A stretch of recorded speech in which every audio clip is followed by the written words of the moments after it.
Vladimir Olegovich, how are you? How does the company feel? Mr. President, this year Norilsk Nickel celebrates its 90th anniversary. And first of all, I would like to convey the words of gratitude from the staff of our company for the award that the company was awarded, the Order for Labor Valor.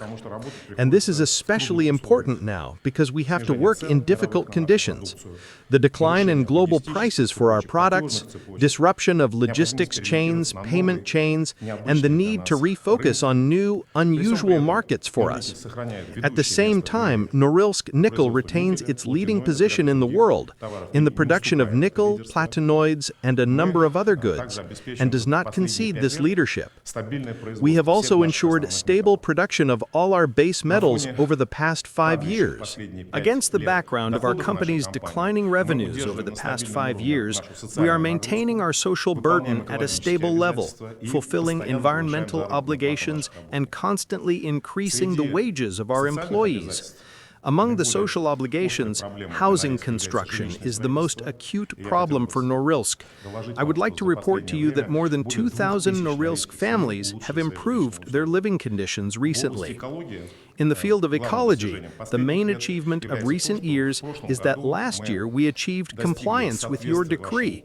Under the Clean Air Program, we reduced harmful emissions into the atmosphere by more than 20%. And this year we have made increased commitments, and by the end of the year we will double the amount of sulfur dioxide that we dispose of.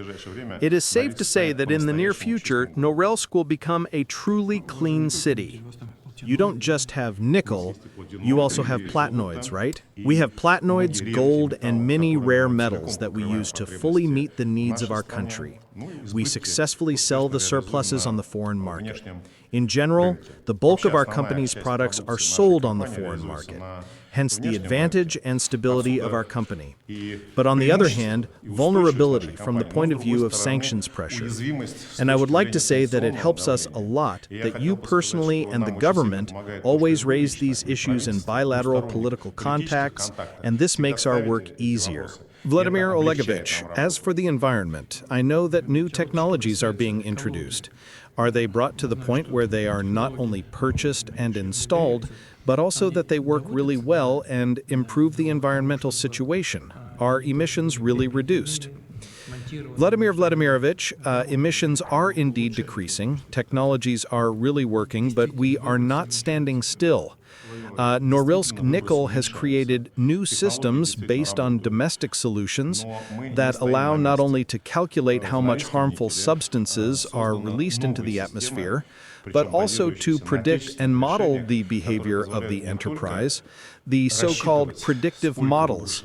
A digital twin is created, and with the help of artificial intelligence, we know exactly when and how much harmful substances we will emit.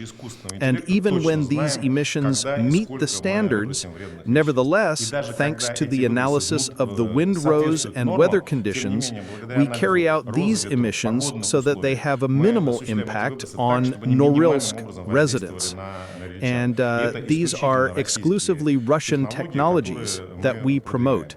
I know that the company has always had a solid social program. Yes, absolutely. Firstly, we have an agreement with the government, the Krasnoyarsk territory and the city, under which the company invests more than 80 billion rubles. This program is 120 billion rubles in total. Norilsk Nickel's contribution is 80 billion. But in addition to this program, we are financing various other city programs that are not included in this agreement by more than 100 billion. For example, I have already mentioned housing construction. Over the past year and a half, we have commissioned 4 houses, and the city has commissioned 4 more houses, but also not without our participation, since we are both the main taxpayer and we are allocating additional funds. Well, thank you.